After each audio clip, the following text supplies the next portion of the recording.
everybody, and welcome to the Absolute Football Podcast, Absolutely Non-League, the show dedicated to everything from a National League North, and National League South. And this podcast is a collaboration with the brilliant NL Full-Time.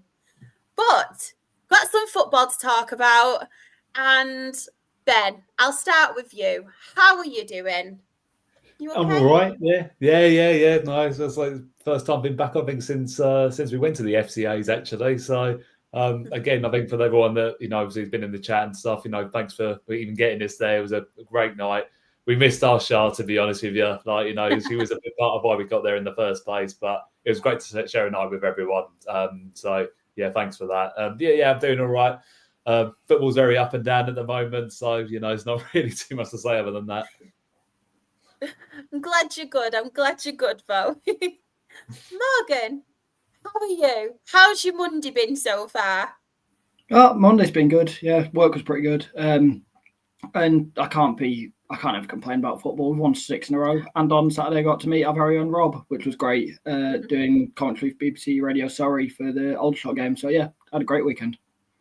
Love that. And of course, as I did mention, we are in collaboration with NL Full-Time. Joe, it's been a while. How are you and how's your Monday been so far? And is football going well for you? Yeah, it is. Yeah, good Monday. Even better Saturday. And yeah, been a while since I've been on, but yeah, good to be back on. Love that. And somebody who isn't doing too well when it comes to football. Oh, I'm Luke. All right, everyone. Same. I'll put rubbish. Different week on the island of Gateshead, it seems like. I know it's not going well. It's not going well at all. We've got Graham. Good evening, everyone. Hope you're okay.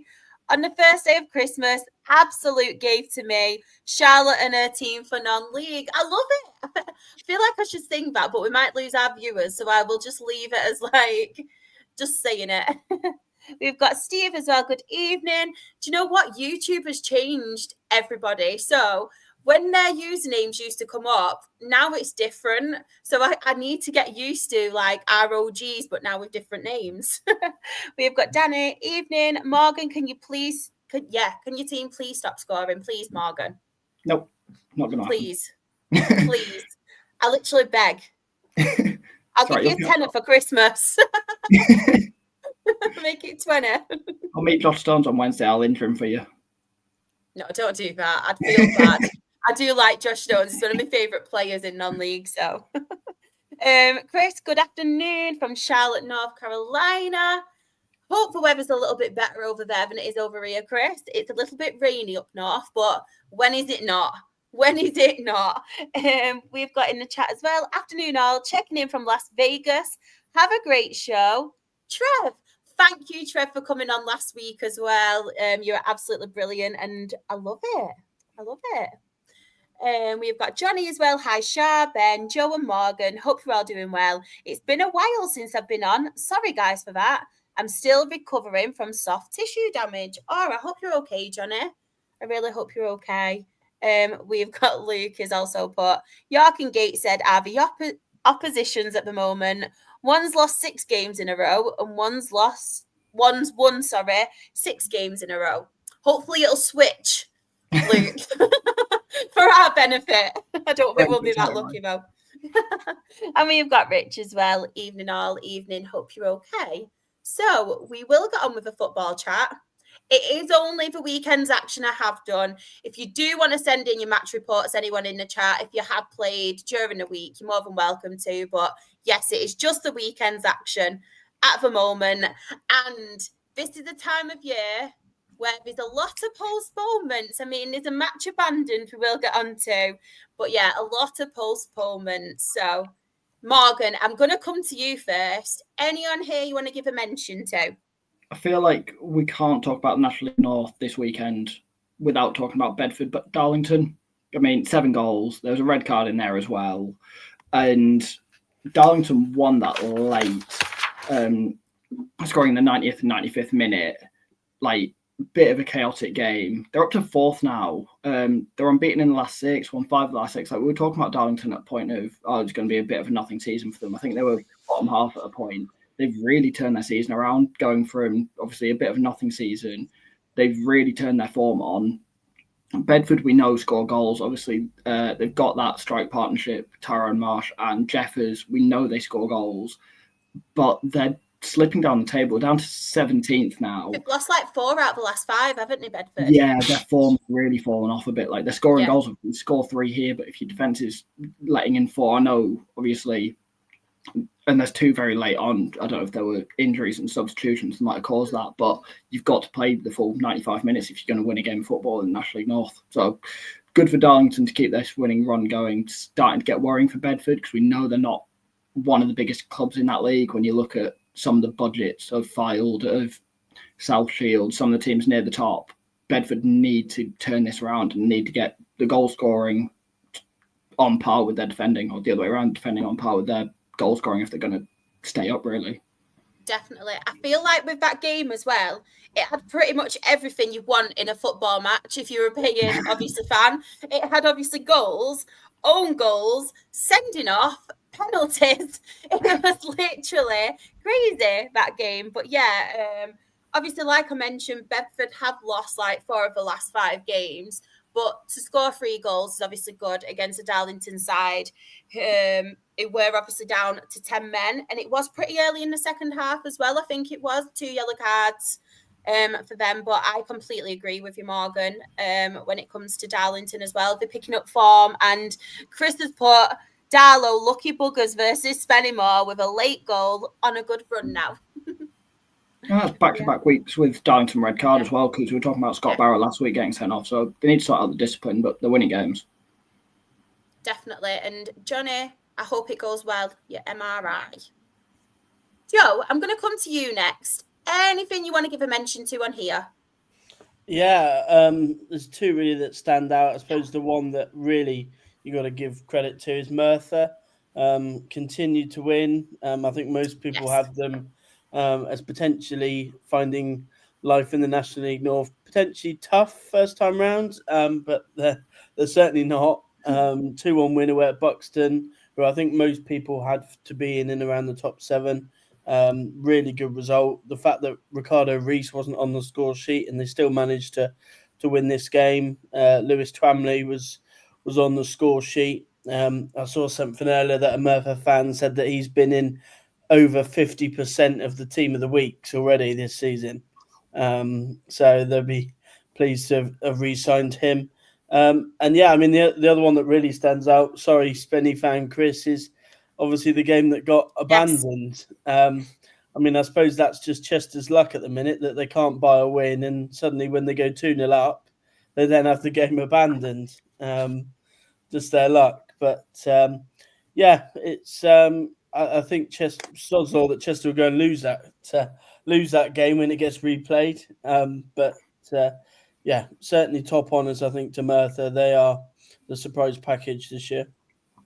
Just quickly as well on the Chester game, Chris has sent in, I'll say his match report, part of his match report, because obviously, like we said, it was abandoned. So Chester at home, losing 2-0, a shocking decision to send Matty Dolan off, but the game got abandoned in the second half due to the shocking weather. It was really bad, actually, over the weekend. I will give him that. The rain was really, really bad. Graham, I know. Do you know what? Coming into all of the leagues and doing the graphics, I had to triple check, because I was like, I'm sure I've done the colours wrong, and you'll find out more when it comes to National League. But there were a lot of home wins in National League, and I had to keep checking I got them right, and I just didn't get the colourings all mixed up. But yeah, just win the replay game, Chris. But yeah, from a Chester point of view, obviously, they were winning 2-0, weren't they? I do feel for them in some respect. But what time did it get abandoned? Was it pretty early on in the second half? I think it was about an hour. I think into it. Yeah, because there was a red card in the 51st when Matt Dolan got sent off, so it must have been about then. It was a weird one though, because Chester were, I think, 5 unbeaten before that. Yeah, Chester were 5 unbeaten before that. Spennymoor winless in the last 3. Yeah. And it kind of going to script. gets abandoned because of the weather, and you just think if Spennymoor go and win the replayed game, it's just going to, you just know it's going to happen. Oh, of course.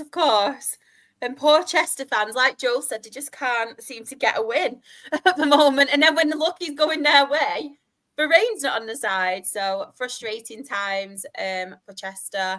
But Ben, is there any on here you want to give a mention to or talk about? I think, well, so I would have mentioned Merthyr as well, but I think I'll go for Worksop beating Leamington. I think Worksop have had been very inconsistent recently. They always seem to win one and then go and lose the next 3 or 4. So I mean, they had a fairly good start to the season where they picked up 2 or 3 wins to get them those points early on the board.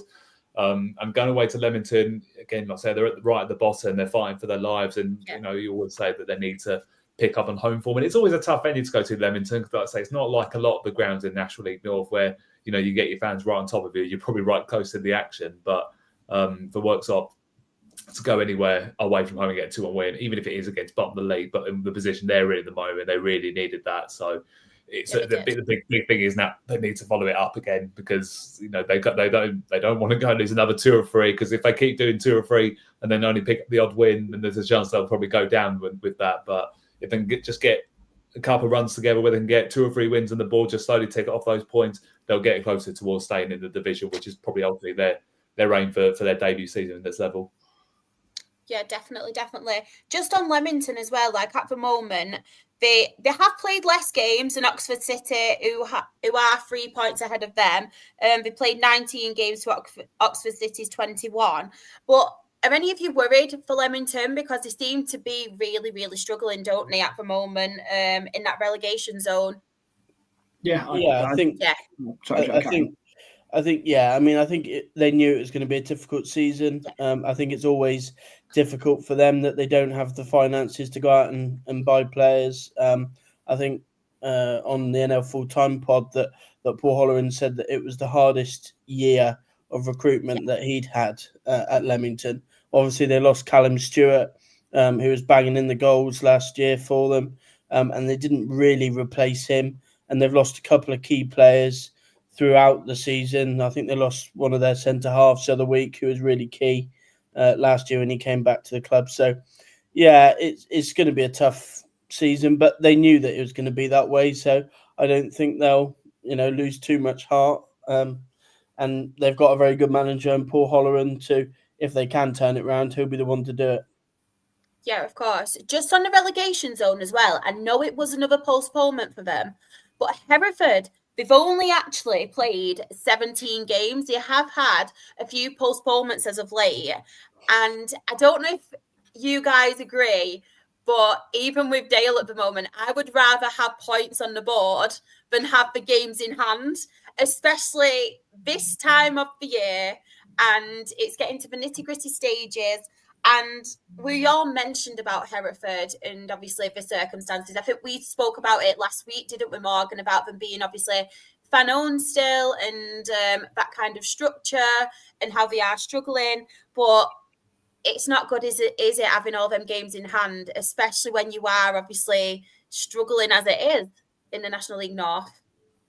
It puts a lot of pressure on them as well. I think you can say, like, again, we always talk about how big of a club they are at this level of football. We always think they should be playing at least the natural level should be the National League.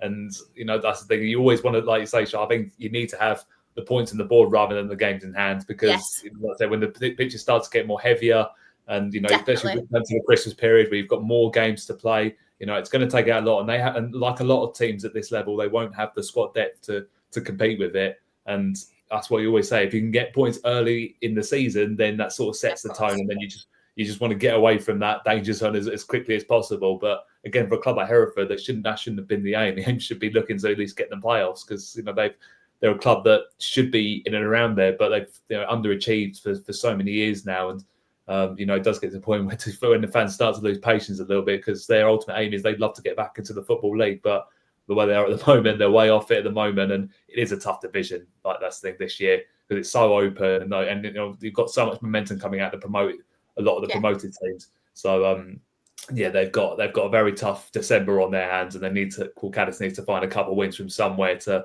ease the pressure a little bit at Edgar Street. Definitely.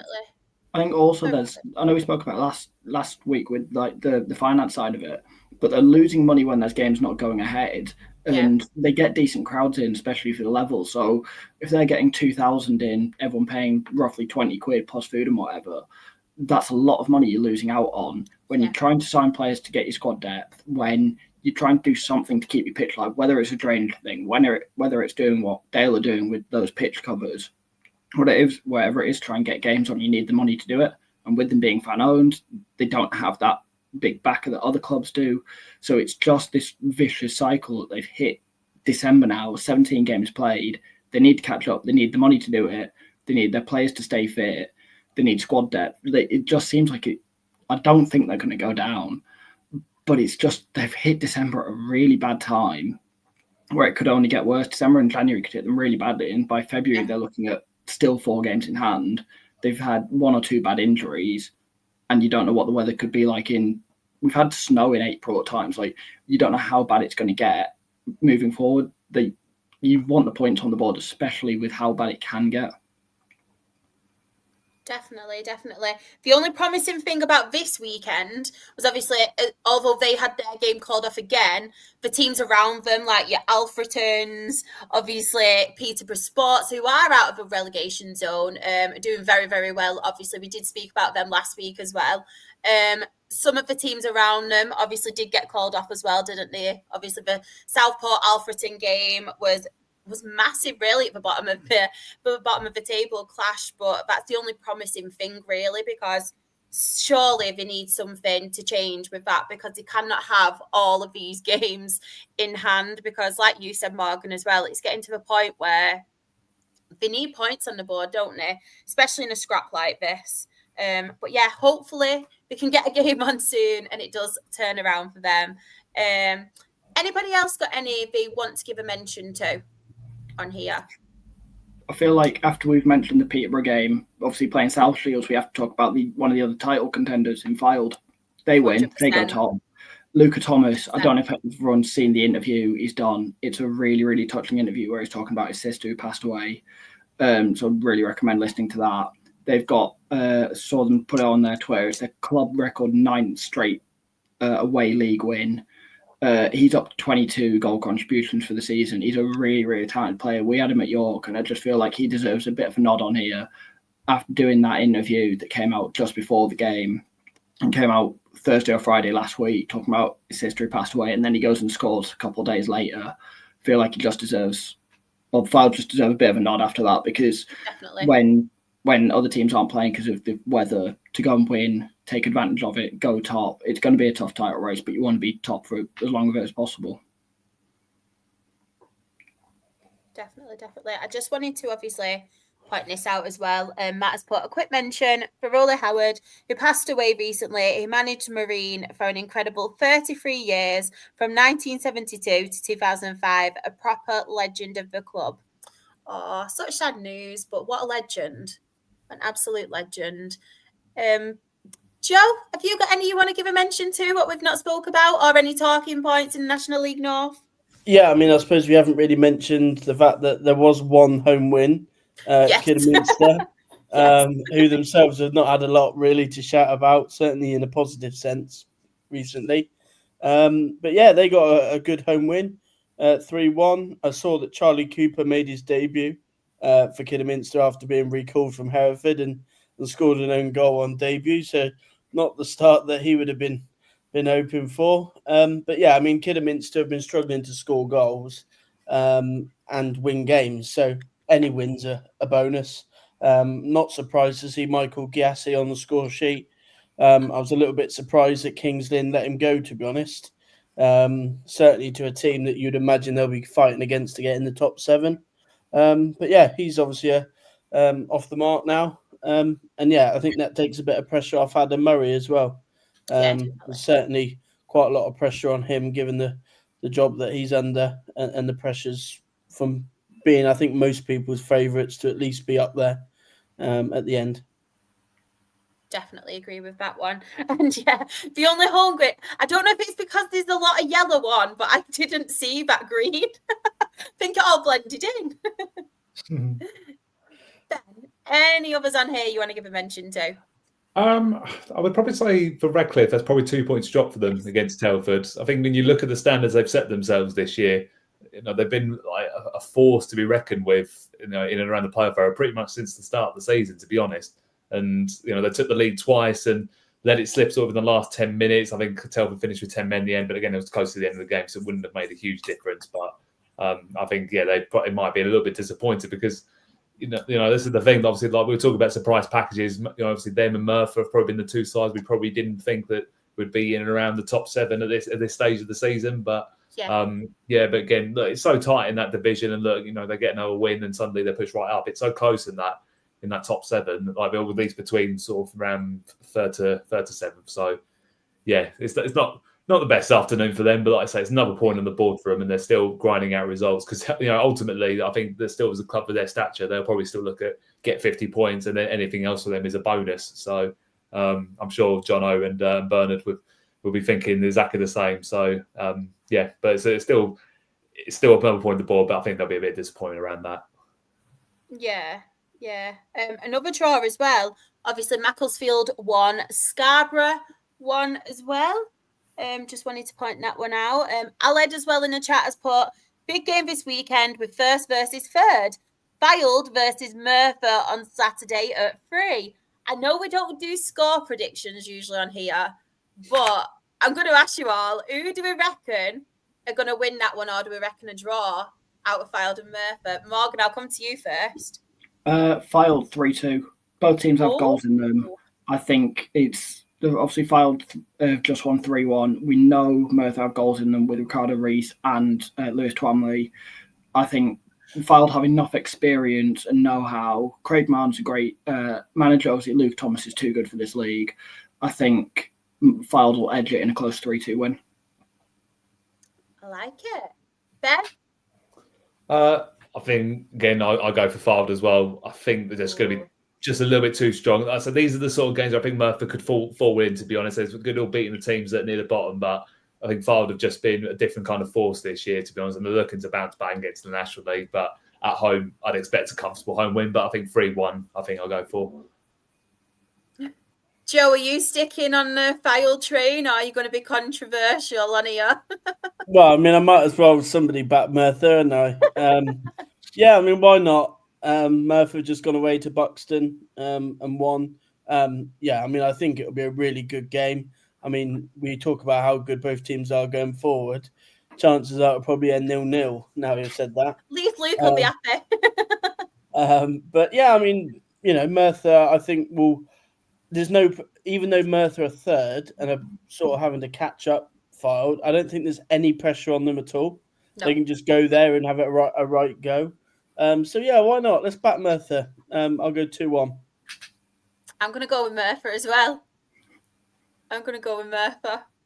It would open the title race right up, to be fair, if Merthyr do get the win there. Especially if South Shields drop points as well. Because I was like, look, you only talk about 1 point if Merthyr do manage to pull it off. I mean, from a neutral's perspective, I would hope they do it, but I just can't see anything more than a Fylde home win, to be honest. We shall see. And one that obviously we haven't mentioned is obviously Oxford City 0, Kings Lynn Town 1, and I think it was Adam Marriott who scored. If I'm correct. So an expected win, I would say, against Oxford City, because they're another team who are struggling in that relegation zone, aren't they? To be fair to them. Kings Lynn now 5 unbeaten as well, so obviously I know we've had some managerial issues at the start of this year, but it's Ian Culverhouse, isn't it? That's who it is. He's gone back. 5 unbeaten. He's just doing Ian Culverhouse things. They'll be absolutely fine. They're 7 points above the drop. I know they started slowly. I don't think they'll be able to battle for the playoffs, but it's the National League North, so you never know. Right. We will have a look at the table now. So, it's getting interesting. So, top of the table, we do have AFC Fylde on 44 points. South Shields are second on 43 points. Merthyr Town are third on 40 points. Darlington are fourth on 32 points. Scarborough are fifth on 31 points. Kidderminster are sixth on 31 points. And Radcliffe is seventh on 30 points. And in the relegation zone, we have in 21st, Alfreton Town on 18 points, Hereford are 22nd on 17 points, Oxford City are 23rd on 16 points, and bottom of the National League North, we do have Leamington on 13 points. I mean, let's look at them playoff. It is getting close, isn't it, to be fair, especially at the top two. I mean, there's a little bit of a gap, isn't there, obviously, between Darlington and Merthyr, 8 points, but even the playoffs, it's getting close. Obviously, Marine up there too, in 8th. It's getting interesting. It's getting interesting. Just going to the chat. They're just talking amongst themselves. Even the chat haven't got anything to say really about it. So, National League South. What do you want to do, guys? Do you want to talk about your teams, or should we go for the other ones first? I mean, I'm happy to pick again, other than Torquay first. I think as much as obviously I'll come on to talk about Torquay, I think you probably got to give. Well, there's a couple of teams you could put in contention for top honours, but I think the one that really stood out for me was Dagenham going to Totton. Really surprising result. Not so much because Dagenham have improved of late. And they seem to put a little bit of momentum together. But Tottenham are a fairly decent side. Obviously, fairly good at home. Started fairly well this season. And to lose 5-0 was a bit of a shock. Andy Carroll, obviously, with the first half hat-trick. Sounded like he was virtually the difference. Certainly in the first half, at least, played really well. Lee Bradbury seems to have turned a bit of a corner. I think it was difficult when you go into a club that's on a downward trajectory to sort of turn it round. Lots of new players, but seems as if they've managed to find a settled team that works now, and they're getting results for it. So all looking much rosier for them. Yeah, definitely. As they were doing the table as well, they have really climbed up, to be fair to them, haven't they? They are 12th now. Dagenham, because they were really, really struggling at first, weren't they? I know we had many conversations and there was all the chat about Andy Carroll as well, and it's like, oh, they've got Andy Carroll, will they smash it? But obviously difficulties that they have had. So yeah, it's nice they've got a little bit of consistency together now, haven't they? Yeah, and the things that helps as well, they've got Terry Harris as well, who's ex-assistant manager of ours, been at Luton as well, getting him into the Football League. Very, very experienced coach, very, very good guy as well. I've always got on with Terry when he was with us. But I think he's made a huge difference. Clearly goes to Dagenham, so they're on such a downward slope.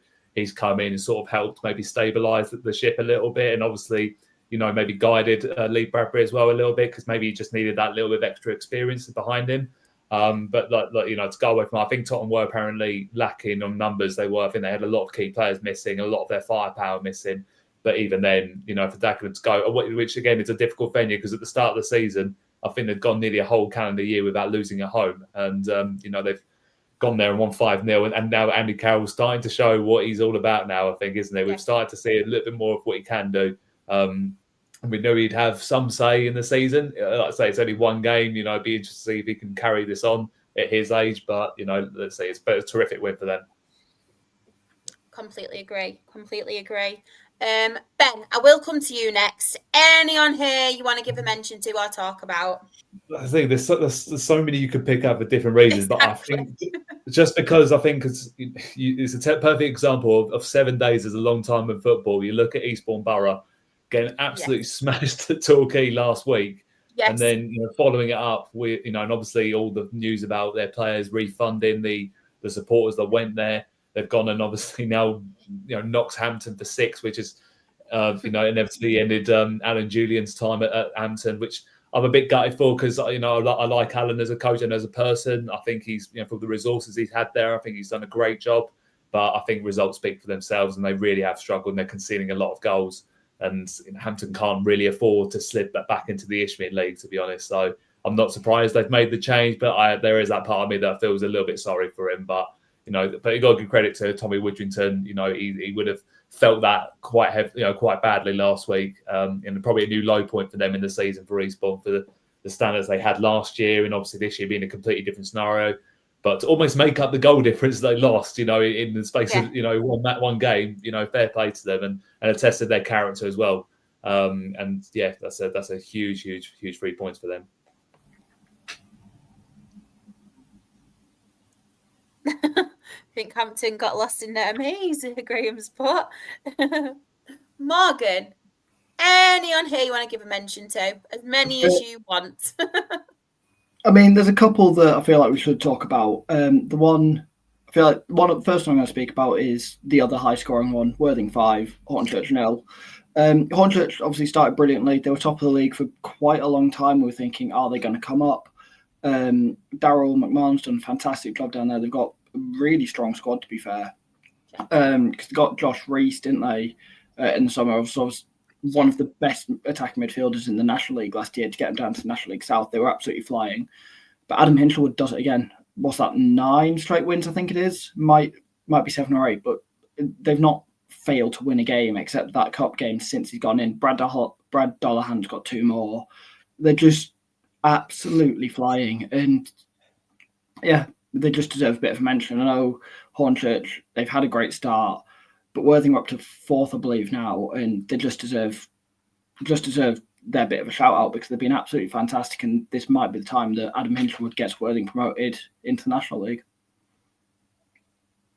They're looking strong, aren't they? Looking very strong. I know obviously we went down to 10 men Hornchurch in the 53rd minute, but still, I feel like, bless him, since Lee's not been on the pod, Worthing have actually picked up. Maybe that was the problem. Maybe Lee just had to not be on the pod for them to actually pick up a bit of form. But yeah, completely agree with them. And just looking at the scorers as well, 4 different scorers for Worthing. So we're not just relying on one person scoring the goals as well. So yeah, they are looking very, very strong, Worthing, aren't they? And we know what they can do. We've seen it before, Worthing, the style of football they're playing as well. But yeah, very, very good win. And I'm just looking at all the high scoring games. Crazy, isn't it? Crazy. I'm just waiting for Joe to step in about, they won 3-2 against Worthing last week. So keep my smile on it, to be honest. Yeah, I was going to tee it up in my section about Torquay. Go on, Joe, you go for it. Yeah, obviously it's been a good week for Torquay.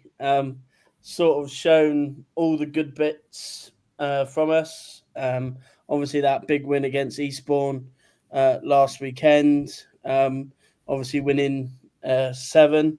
And then, then going and beating Worthing from actually being 2-0 down, winning 3-2. And I think probably a draw would have been a fair result, but ultimately we showed our quality and being able to grind out results. And then we went to Chelmsford, which is by no means an easy game, and managed to win that 2-0. 2 absolutely fantastic strikes. Don't know if you've seen them, but another free kick from Jordan Young right into the top corner, and a debut goal for Kieran Wilson as well from Exeter City, who was introduced, and within about 10 minutes he'd picked the ball up from 30 yards, cut inside and smashed it in the corner. So more of him, please, Exeter. It's been a good week for us. Top of the table for now. Not to get too carried away, but we're now starting to win away from home, which is good. Always had faith that we would turn it around away from home, and we're scoring a lot of goals. I think it's been a really interesting week because I've always had faith in Paul Watton, the manager. Yeah. I know a lot of the Torquay fans have been critical at times that we perhaps don't score enough goals. Well, there's been a lot of servings of humble pie this week because we're now the top scorers in the league. So, he's not doing half bad a job, Paul. So, yeah, good week. Love it. Ben, do you want to talk about Maidstone? There's not really much to talk about, to be honest, because the 1-0 pretty much was what it was, a 1-0. It was. Graham did put this, though. Yeah, it was. I mean, we're not talking about 20 yards out or anything like that. It was about 6 yards out. But to be fair, it was an overhead kick or an overhead kick goal, as in the pass beforehand. So, We needed a win from somewhere because we had two pretty bad defeats, and obviously we lost at Dorking, deservedly so. Went to Enfield, poor second half, lost there, and again I think the team have come under a bit of pressure. So Saturday was sort of a must win to get people back inside. But in all, it was as much as it was nice. Obviously, it was good to win. I'm always happy we win. It was a bad performance. I don't think we did enough, to be honest. I think we come up against a Salisbury side that got absolutely, we're pretty wounded. Obviously, having lost 6-0 to Maidenhead at home during the week, so they would have been looking for a response. And to be fair, they got that, but they didn't really threaten too much. I think a couple of comfortable saves that our keeper made, Nathan Harness, but other than that, didn't really offer the low. But then again, we didn't exactly do too much either. To be honest, it was just that one moment where they've lapsed concentration from a set piece, and TJ Bramble scored for the second Saturday running. So. Look, I still don't know how we are where we are in the table. We're sitting 8th because I really don't think we've been all that great, to be honest, to watch. But look, George has only got what, as he always says to me, he says he's only got what he's got to work with, and he's getting results. And like I've always said, and it might sound stupid because of our standards we had last season, but we get safety, I'm happy. That's the thing. Get mid-table, I'm happy because this squad is below par, and it shows, but look, they're still picking up results here and there. So a win is a win, as I say, as Graham says, it is just important just getting points on the board. But still a lot we need to be better at, and still a lot of supporters need to be turned around a little bit because they're not happy at the moment. Even though we won, they weren't particularly happy with the performance. So, but I'm one of those fans saying, as long as we win, I don't care. So pleased with that. Love it. Another team doing very, very well at the moment. Hemel Hempstead. I mean, Tonbridge Angels 1, Hemel Hempstead 3. Lee Allinson has got his men. I know we did spend a little bit of time talking about it last week, didn't we, Morgan? But Lee Allinson has really got, his team playing some really good stuff. Obviously, I think, was it last week that he came and did he score a goal late on? Was it for a draw or something? I know it was either last week or the week before. They scored really, really late on. But the mentality about them, and I know Trev mentioned last week as well, didn't he? About how he's really, really impressed with the recruitment and the early recruitment that he's done. But yeah, Hemel Hempstead in the playoffs, they're doing very, very well, aren't they? Yeah, it was a couple of weeks ago. They got a 95th minute equaliser at home to Waltham. Yes. Then on Tuesday, they beat Chelmsford, who we know the quality they've got. Obviously, we all saw it on TV, but we've spoken about their strike force a million times on this show. It's not an easy team to beat at all. Obviously, Joe and Oak Torquay have done it quite comfortably this week, beating them 2-0, as you were just saying. But Chelmsford's never an easy team to beat. So, obviously, for Hemel to do it midweek's quite impressive. And then they keep it going this week, 3-1. They're up to 6th, and yeah, they're doing really well. Lee Allinson doing a great job. I'm so sorry that comment of Graham's made me laugh. I know. Pronounce the H's and now be flying. I can actually speak quite good English now when it comes to my H's. Everything else, no. Another team, obviously, we've mentioned quite a lot on here as of lately. Horsham, very good point against Weston-super-Mare, who, if I remember quite correctly, are they in second? Weston-super-Mare been playing pretty well, haven't they? But Horsham, yet again, they're doing very, very well this season. I know they did take the lead, Horsham, in the 35th minute.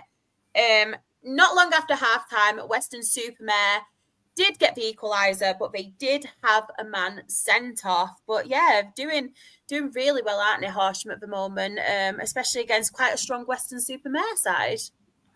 Yeah, I mean, Dom De Paoli, I think, will be, I wouldn't say surprised. I think he's always been a confident manager, but I think he's perhaps, he perhaps wouldn't have expected this start to the season. They didn't add a great deal in the summer, only added a couple of players, but it's largely been the team that got them promoted that has played every game. And it speaks volumes of De Paoli that he's managed to, get them playing at a higher level and winning games and getting results at this level.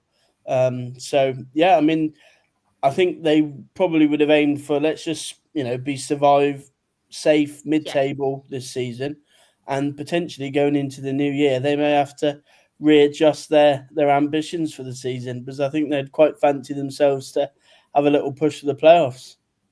I would say it's a better point actually for Weston-super-Mare rather than for Horsham, because that's a good point. Yeah, at home Horsham have been absolutely exceptional, and I would probably say it's one of the hardest grounds to go to in this league. I think they found that even last year, in their promotion winning season. I mean, we went there in the FA Trophy, and they make it very, very hard for teams. They work ever so hard that side, and I think as Joe said, there's a lot of their team that's got promoted, and it can go either way. You bring a lot of these players in, and the step up might be a bit too much for them, or they can just carry on that momentum. And Dom DePaul has, drilled that into his players. He wants to carry on the momentum. Again, I don't think they would have envisioned being fifth in the table going into this, nearly halfway through the season. I think it's absolutely, amazing what they've done. I think, to be honest, he's probably been the manager of the season so far, in terms of, where a lot of people expect him to be. I'd say, I keep saying it most weeks, this is exactly the reason why I put him to do really well at the start of the year, because I knew that, the character he is, and the success he's brought that football club. And, again, it could just be a promotion bounce, it could do really well this season, get in the playoffs, maybe just lose out and then go down the next season. That's the thing, that he's got to try and instill a still winning mentality in that can keep at this level for a number of years, because I'm sure that supporters would love going to, the big away grounds in this league. So, yeah, absolutely fair play to them. But I think that's a point well earned for Weston on the road. Definitely. Just going to the chat really quickly. In the chat, I watched a video on Hemel yesterday. The owner has been there since 1997. He does everything there, from directing traffic in the car park to making food. Seems a good guy. I love that. He's literally got a high vis that says Mr. Chairman on it, I'm pretty sure. Oh, stop. I love that. When we've been there, obviously with the players coach and that, he is the first person we see every time we go there, because he's always getting the coach to back up and everything like that. That's the thing. Hemel Hempstead isn't without him, and I've had my views on him a little bit, but to be fair, what he's done at Hemel, with the resources they've got, is quite remarkable, and he deserves a huge amount of credit for what he's done. Proper character as well, as they say. Just wanted to point out as well, Yeovil get a win. Look who's in the chat. We're not seeing you in a very long time, Junie Mariah's fan club. But he's put something, he's telling me that Billy Rowley fella is staying more than 10 days this time. We will see. We will get onto National League very, very soon. But in the chat, waiting ever so patiently, we do have Steve. He's a Slough fan, and he has put his match report first from Tuesday. So Tuesday was Tottenham at home, 0-1 after 3 minutes, and for the next 40, it was sideways passing from us, and the occasional chance, a poor half from us, was capped off with a long ball over our defence, finding Linton to make it 2-0 Tottenham. Second half, we showed urgency and found the net early to bring us back into the game. Battered them for the rest of the game and found a net to equalise with 5 to go. And we, bear with me, sorry, finally got a pen, which was enough for us to win 3-2. Very, very good win, obviously, for Scott Davis's men, wasn't it? And then he did mention the game not so good in the weekend. So Dover away. So Dover did win 2-0. Dover away. I'm exposing myself as a fake fan here because I didn't go. But from what I've heard, it was a terrible game at a ground we've never get anything from.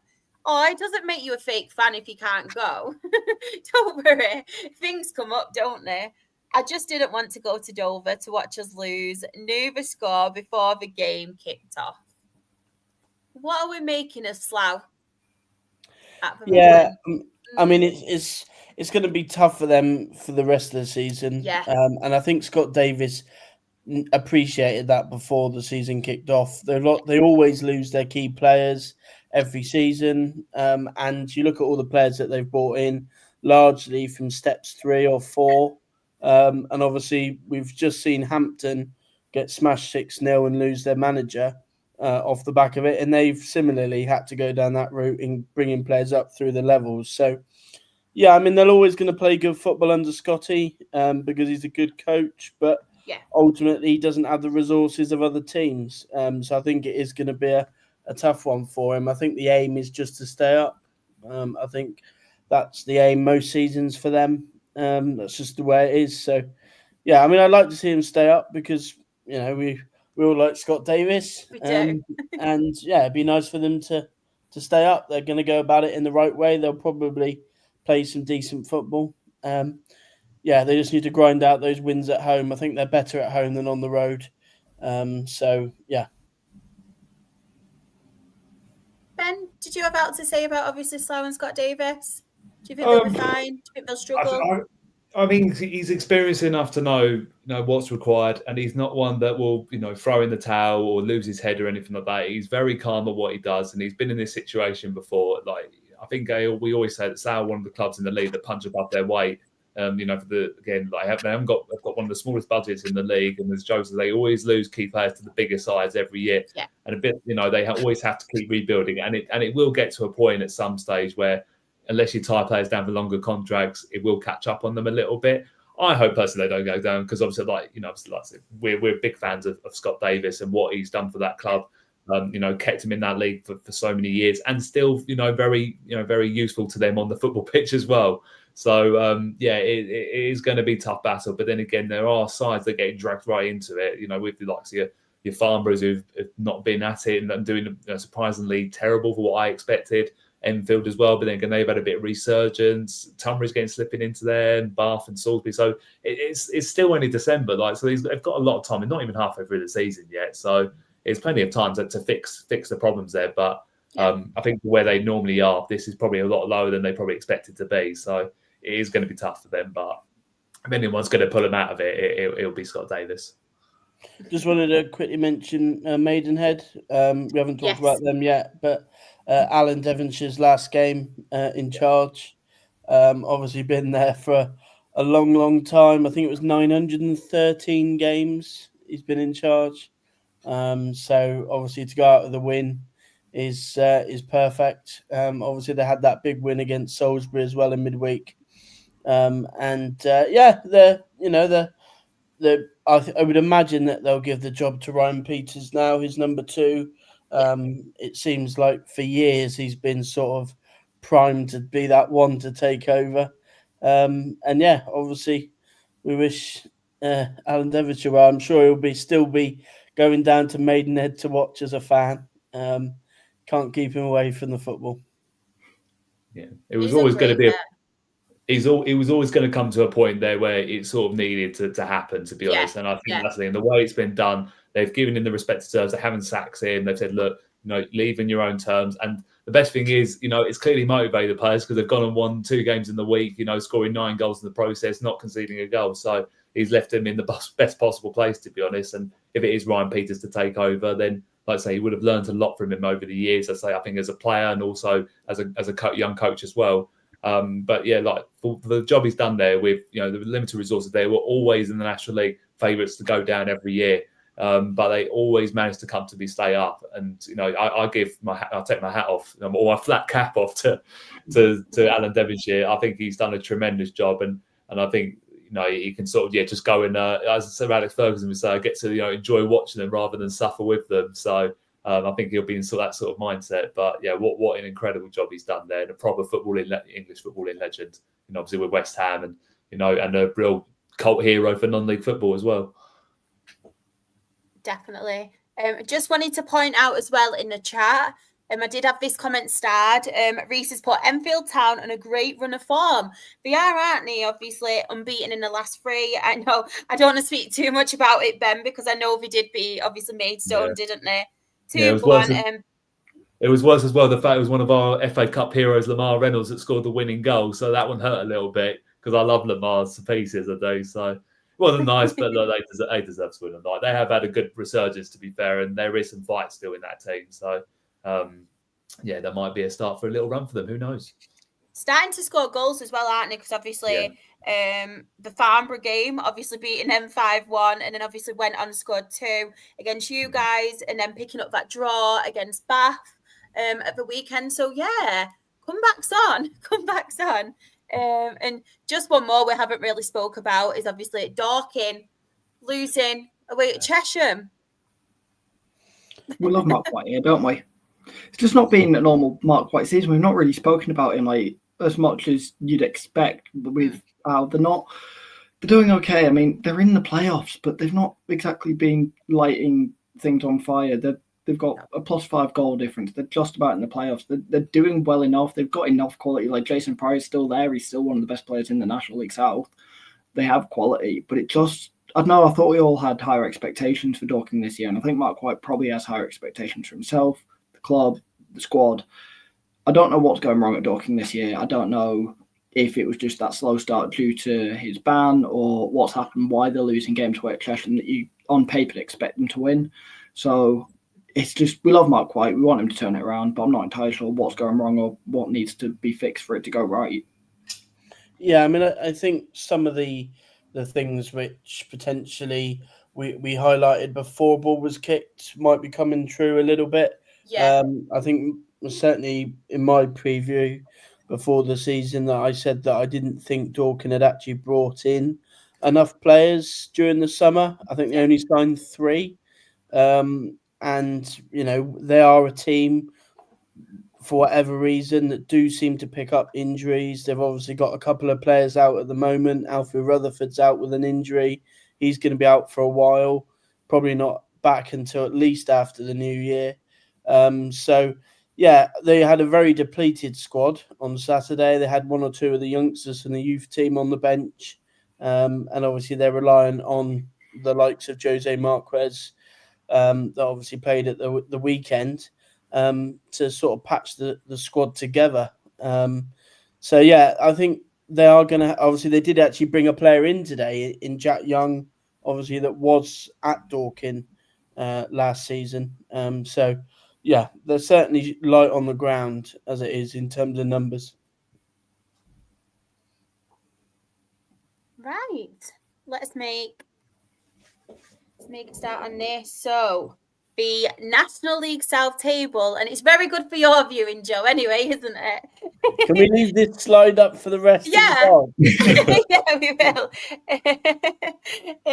So top of the National League South, we have Torquay United on 39 points. Second, we have Weston-super-Mare, also on 39 points. Hornchurch a third, also on 39 points. And then fourth, we have Worthing on 36 points. Horsham a fifth on 35 points. Hemel Hempstead are 6th on 35 points, and Dorking Wanderers are 7th on 31 points. Then a little bit more positive though, Maidstone are 8th, obviously below them on 29 points.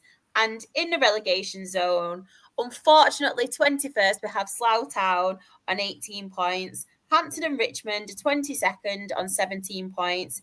Eastbourne Borough are 23rd on 15 points. And bottom still of the National League South, we have Chippenham Town on 12 points. It's getting tasty again, isn't it? Before we move on, can we just have a quick mention of Farnborough, because they got 1-1 draw against Ebbsfleet. Ebbsfleet obviously level on points with Maidstone, pushing for playoffs. Farnborough barely above the relegation zone. Enfield got a draw. Slough lost. Like, it's in that, and Farnborough are still out of the relegation zone because of that point, because other teams lost around them. So I feel like Farnborough deserved that bit of a nod of that's a really good point against a good Ebbsfleet team. Yeah, definitely. Really. This is for your benefit, Joe. It's not like you to get Govy, Junior Mariah's fan club. Like I said, have you won a game because you've not been in most recently? It's all in good banter. This is the slide I thought I actually got mixed up at one point. I mean, look at them home wins, first and foremost, but National League. And in the chat, obviously, Mark has pointed it out, but I feel like there is some teams we never, ever seem to really cover much. But can we talk about Hartlepool? And in the chat, obviously, Mark has put Nicky Featherstone, interim manager at Pools, now for 7 weeks and unbeaten in National League. And he has also put is in pole position for the permanent job unless the club have someone else in mind. I mean, what a job he is doing there. Simon Grayson obviously started the season, didn't he, at Hartlepool. We weren't sure what to expect from Simon Grayson, but Nicky Featherstone has obviously come in and, I know it was Truro. Truro are struggling, aren't they? Obviously in the National League, but they've been really, really good, haven't they, Hartlepool, to be fair, under Nicky Featherstone. And do we all think he deserves a job? Because I think so at the moment. I'm not going to lie. Yeah, you'd certainly say so at the moment, wouldn't you? Yeah. In a good vein of form. So it'd be very Hartlepool-like for them not to go with him, given some of the decision making that they've had in terms of managers. But yeah, I mean, he's certainly given himself a very good chance. Sort of gone under the radar a little bit. Like you said, no one's really been talking about them, but they've just been quietly going about their business. Another home win, albeit, against a Truro team that are really, really struggling. Obviously, John Askey going back to his former team and losing. But yeah, Nicky Featherstone's doing a cracking job. Obviously, a former player, sir. So would use that word legend. I think we sometimes overuse that, but he's a fan's favourite. So yeah, they seem to have responded well to him. So it's his job to lose, I think. Definitely. I just feel like we come on here, don't we, time and time again, and there's always them teams that be doing well, but we don't seem to talk about, because obviously there's a title race going on at the minute. There's obviously the relegation teams, and I feel like Hartlepool is one team in particular where, like you said, Joe, they've just been quietly going along the business. Nobody's really talking about them, but sometimes that is the best position to be in, when you're just quietly going along and no one's really expecting that much from you. So I just wanted to give them a massive shout out. Obviously, 3 different scorers as well. We obviously had Adam Campbell getting the first goal. Then we had Jamie Miley and then Alex Reid with the 3rd goal as well. Somebody we're all familiar with in this league. But yeah, very, very good win from them. And Aidan Marsh getting the goal for Truro. But I don't want to be too much of a downer on Hartlepool, but the last time they played someone in the playoff, they lost to us and Carlisle on back-to-back games. The next time they play someone in the playoffs is when they play Rochdale-Shire on the 30th of December. Probably not. They're beating teams outside the playoffs. They've got themselves 2 points outside the playoffs. Are they actually good enough to beat anyone good? I don't want to downplay it too much, but they're beating teams that they are kind of around, all the beating teams like Truro who are down at the bottom end. What happens when they play one of the better teams? York, Carlisle, Rochdale. We beat them, Carlisle beat them, Rochdale play them at the end of this month. Are they just going to lose to those better teams? And I think we also don't talk about them because we kind of just expect Raj Singh to do something mental and it all just fall apart. Things go well for Hartlepool. Things go well for Hartlepool sometimes on the pitch. They can do well at times. And I think their fans are slightly pessimistic as well. It's like, well, when's he going to pull this rug? When's he going to light that? I think Trev said it last week briefly. Yeah, when's he going to light that touch paper and things just start spiraling? And for 3 months, they win twice, for example. I want Hartlepool to do well. They've been in the Football League before. They are one of the bigger clubs in this league by kind of historic size of club.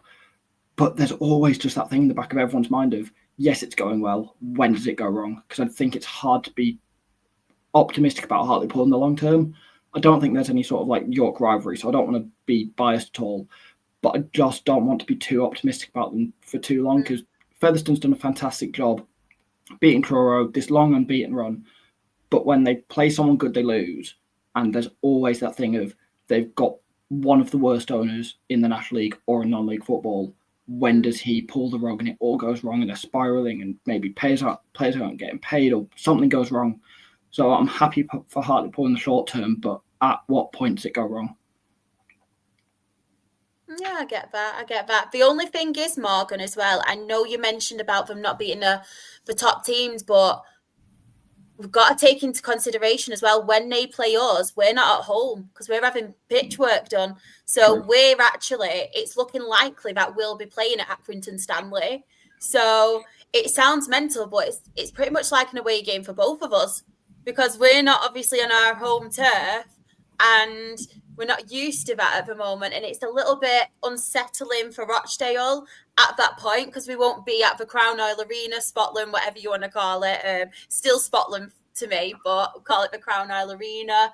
So yeah, that's that's what I'm a little bit unsure about as well when it comes to Hartlepool and obviously Brackley, those 2 games, because we won't be on our home turf. But yeah, I do get it when it comes to that. I think from a Hartlepool, if you were a Hartlepool fan, I know we obviously have Mark in the chat. I don't know if he is still in there. If you're a Hartlepool fan, you would take it, wouldn't you, at this point, considering what obviously they've been through, what obviously they're still going through on obviously off the pitch. It's just nice for him to be able to get that little bit of consistency at the moment. But yeah, I completely agree with where you're coming from about Hartlepool, 100%. Quickly looking at the chat, has anyone mentioned anything about Hartlepool? No. Joe, I will come to you next. Any on here you want to give a mention to? Yeah, I mean, it's probably not the most standout game of the day, but I was actually at Yeovil for their win. Billy Rowley's first game in charge. Yeah, not the greatest of games, I have to say. Yeovil obviously getting the win. I thought of the 2 teams, they were the better of the 2. Had a little bit more at the top end of the pitch. Boston, certainly for the first half, I thought were the better team, but just didn't have enough quality going forward. I thought Luke McCormick played fairly well. I thought the standout for them was probably him, and Brett McGavin as well played really well. I think he's someone that's going to really thrive in this Billy Rowley team.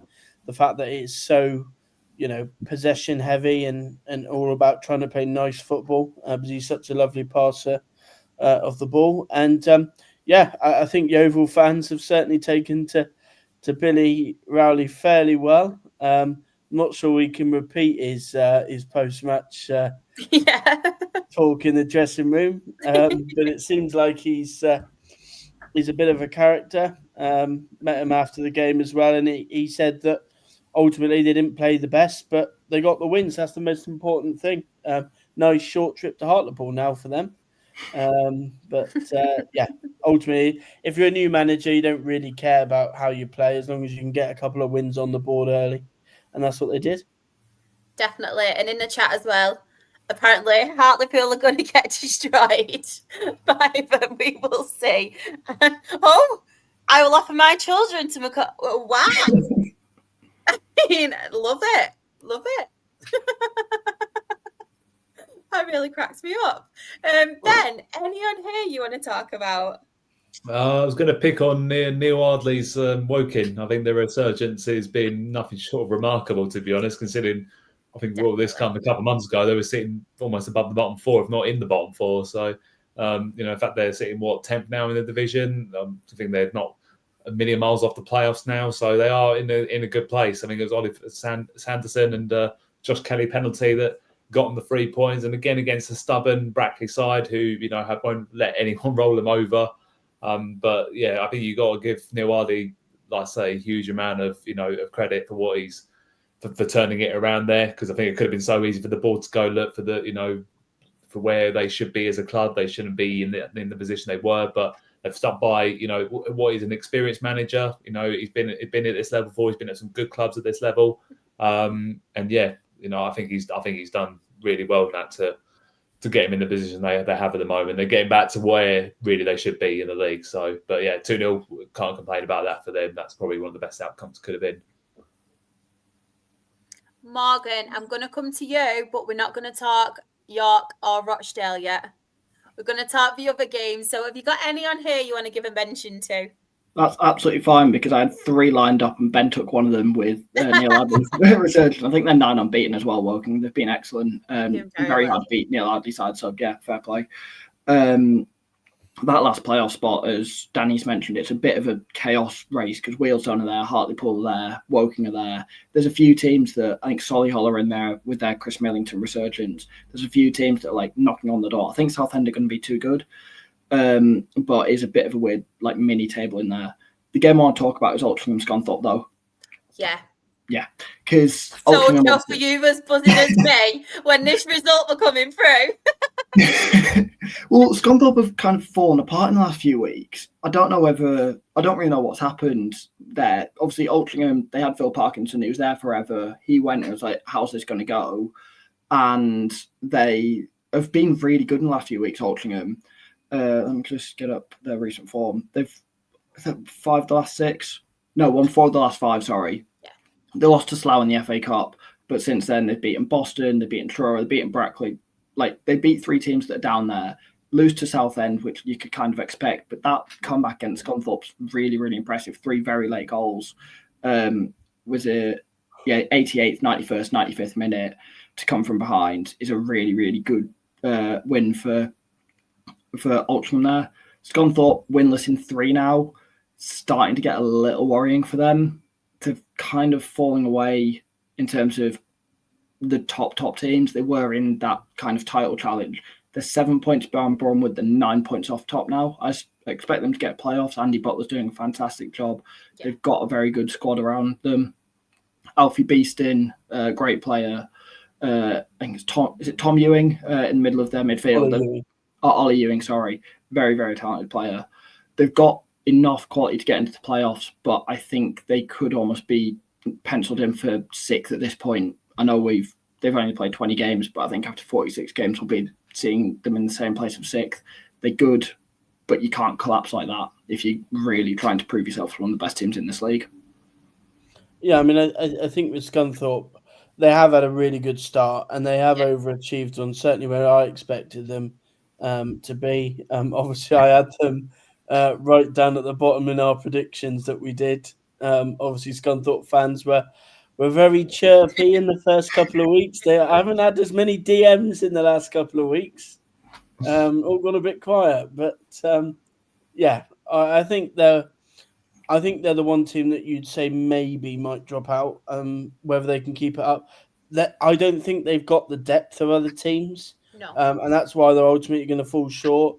I had concerns over the goalkeeper position as well before the season. They signed another goalkeeper on the weekend on non-contract terms. The name escapes me, but you're always going to have a little bit of a wobble. I mean, they're a newly promoted team. I think if you'd have offered them to go into December where they are, I think they'd have snapped your hand off for it. They just got to bounce back and hopefully add a couple of players to sort of bolster their squad ahead of a really tricky period. Yeah, I think York can kind of attribute to the goalkeeper issues because they were fairly settled with Rory Watson and Mason Campbell as like a 2. Watson then couldn't play against us because of his loan agreement. They brought in Rory Mahadi from Leeds, who was actually really, really good that day when they beat us. In fact, the whole Scunthorpe team were fantastic when they beat us. But Mahadi looked really settled. Then Watson goes back in, and then we just recalled him. For what seems like we just look to weaken Scunthorpe as a playoff rival. And it's just, as you said, they've thrown a bit of a spanner in the works. They've had to sign another keeper on non-contract basis. It's that one position you want to have settled. No, Shah, you've mentioned it with Rochdale, where you've kind of gone through keepers at times. Last year, I think you went through quite a few. It's that one position you want that and your 2 centre-backs or 3 centre-backs if you're playing it just to be settled all season. Definitely. So for Scunthorpe to have this kind of rotation of keepers, it's not going to help. Yes, they've got attacking quality, but with a lack of depth and a lack of first-choice keeper that you can trust for 46 games, it is going to catch up with you. But as you said, if you'd offer them 6th after 20 games, they would have snapped your hand off. Just wanted as well, I'm so sorry, Luke, to give a mention, because another team I don't feel like we speak about enough is Sutton. Obviously, Sutton United. I know they beat Gateshead. Gateshead are struggling, but you think before Chris, I can never say his name. Is it Agata? Agata, yeah. Yeah, I've pronounced it in so many different ways, so I'm so glad I didn't actually butcher it this time. But since he's obviously come in there, Sutton are really, really picking up some form, aren't they? And as I mentioned, it is against a Gateshead team who are struggling. I will read out Luke's match report in a second, but what are we making of Sutton? Yeah, I mean, I think to your credit, I think saying that we don't talk about them is potentially a bit harsh. Yeah. I think before Chris Agata came in, the reason we weren't talking about them because they were so dreadful. Yeah. So the fact that we're now talking about them is a good thing. It's promising, they have picked up. And yeah, I mean, he's done a good job, Chris Agata. He strikes me almost like a bit of a silent assassin. He never seems too like outspoken, very quiet, quite intelligent. and has gone in there and got results ultimately. So, they seem to be scoring a lot of goals, don't they? Lewis Simper in midfield and Jaden Harris, they seem to be scoring quite a few. I think Harris got 2 at the weekend, Simper got another. Yeah. They don't really have that sort of, most teams in the league have sort of that number 9 that you can rely on. Sutton don't really have that. So they need other players to contribute. And I mean, obviously one of the other lads might want to give some comments on Gateshead, but not looking good for them, is it? It's not. I know Luke in the chat, bless him, has sent in his match report. He's basically sent it in and put sort of away. There is no match report. I did it last stream. Nothing has changed except we are in the bottom 4. Depressing.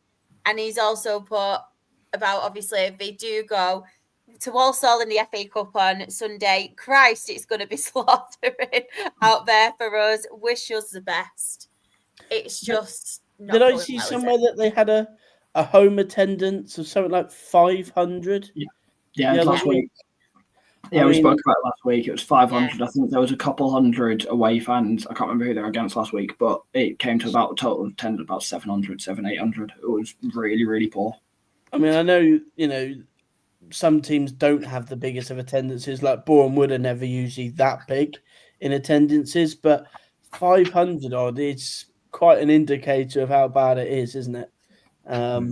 But yeah, it's a tough part of the world, unfortunately, to recruit for, is Gateshead, when you're not playing well. They seem to have lost that. When they were perhaps not picking up results under previous managers, you'd always be confident because they were playing some decent stuff and they were scoring goals and looking a good side, whereas now they're not actually doing that. Worrying signs for them. I saw this as well, Carlisle have sold 3,500 away tickets for Gateshead on Boxing Day. And they want more as well. They're well supported, aren't they, Carlisle? Very, very well supported. Just on Carlisle, does anybody have any thoughts on them? Obviously, beating Tamworth 2-1 at home. I did mention last week, to be fair, Tamworth did make it very, very difficult for Dale when we did travel away at their place, but another very good win against a Tamworth side who do make it very difficult to play against, to be fair. Yeah, I think that's, again, they've also had to rely on Regan Linney as well for once this week. I think it was Georgie Kelly that got both the goals for Carlisle, and I think they just got to the point. I think you just got to chip off the results, and Mark Hughes has never been one to batter teams about. That's the thing. Like, in his time as a manager, he's always one to make it hard work a little bit, and that they're keeping on Dale's toes at the moment, even though obviously Dale have got the 2 games in hand. They're sitting where they probably would have wanted to be at this stage of the season, given that it's been a tough summer for those Carlisle supporters, dropping back into non-league football, not knowing what to expect. But Mark Hughes has galvanised that side, and he's got them, in a good place where they're playing some good stuff. I've got some exciting players as well. But like I say, more important, they're just chipping off the results. I mean, obviously they're not, pushing teams about like York are at the moment, obviously with that goal difference. I think the goal difference is nearly double York's what Carlisle have got. But that they are, most importantly, just getting those wins on the board, and that's all you need to do at the end of the day. Goal difference is a great thing to have, obviously, as an extra, because it is like an added point. But as long as they're winning the game, they're not going to be too fast. But again, that's a very good home win for them. And again, they're making themselves heard now at Blundell Park. Definitely. Just on that, I've just looked at the stats actually, and Carlisle had 22 shots to Tamworth's 4. It feels like it's very, very similar stats to obviously when we played Tamworth. A lot more of a ball possession as well. But yeah, it's so frustrating, like being in this position. And as you said, Ben, obviously from a Dale fan's point of view, you look at it and you think, and anybody looking at it, we do have those 2 games in hand. But as I mentioned before, I would most rather have them points on the board than them 2 games in hand. One of them who we do play on Saturday is Southend at home. But it's just looking at it now, I'm so anxious because everyone's just picking up points like around us, and it's crazy. At the moment, and they are obviously in the FA Cup, as mentioned, off to Blackpool in the FA Cup on Sunday. Another 3,500 following. And Danny has put as well, Carlisle seem to be similar to us at the minute, not putting teams away like York, but still grinding out for wins. Yeah, they are still getting the points, aren't they, Carlisle? And it's going to be really, really tough. Morgan, I am going to come to you, though, to speak York, because I do have to nip off just for a second to go and grab a drink. So I'll let you speak York. So bear with me, sorry. That is no worries. I just want to bring up a quick stat about York if I can find it. Because I think we've scored more than like half the teams in our league in 1 month. Let me just see if I can find it. Yeah, we've scored more goals in November than Truro, Brackley, Braintree, Boston, Eastleigh, and Yeovil have all season in the National League. We've done that in 1 month. We're just relentless. Aldershot were absolutely brilliant for 45 minutes, and they should have been 2 or 3-1 up. We scored in the first few minutes. It was like, here we go again. It was a fantastic header from Greg Ollie. Nice play down the left. Great cross, and Greg Ollie's movement was fantastic. Heads it home, and you're thinking, here we go again. We'll be 3-0 up by half-time. And after that, we kind of switched off. And I know Rob comes on here quite often, talks about Aldershot's performance and how they got unlucky against Rochdale and a few other teams. They've lost 9 in a row now. Don't deserve it at all. They battered us for 45 minutes or 40 minutes of that first half, and it should have been 2 or 3-1 to Aldershot. They hit the bar. We cleared one off the line. I don't remember Harrison Mayo making many saves at all, really, but they should have scored, and I don't understand how they didn't. I think they were missing Josh Barrett. I know Rob spoke about it last week, expecting him to be back. He'd been out injured for a while, then missed last week's game with illness, and everyone was expecting him to be back. I even wrote a piece on how good he could be against us. And when the lineups came out, I was very relieved to not see him play. Kwame Thomas on the bench as well. So I was a little bit relieved to see a little bit of that strike force power gone. And they kind of felt it because they didn't score. Oh no, did they? I can't remember. It was 5-1, and I can't remember when their goal came. Let me just find it. No, they did get their equaliser. They 1-1 after 13 minutes, but after that, they should have just piled it on. It's really good finishing to the bottom corner, but they should have really scored more than that. And then second half, again, we scored in the 46th minute. It was straight after half time. Malachi Fagan-Walcott was on the edge of the box, as a right centre-back is, hits it, deflection, it goes past the keeper, and we take the lead, and we're 2-1 up after 47 minutes, and it didn't really feel just. We did have to make a substitute at half-time with Zach Johnson coming on for his York City debut. Hartlepool fans will remember him because he played at Notts County, and it just meant Malachi could move to right centre-back and bomb on like he does. He's up to 5 goals for the season already, which for a centre-back is crazy that we're 20 games in, he's got 5 goals. And it then got to the 60th minute, and it was still quite a close game.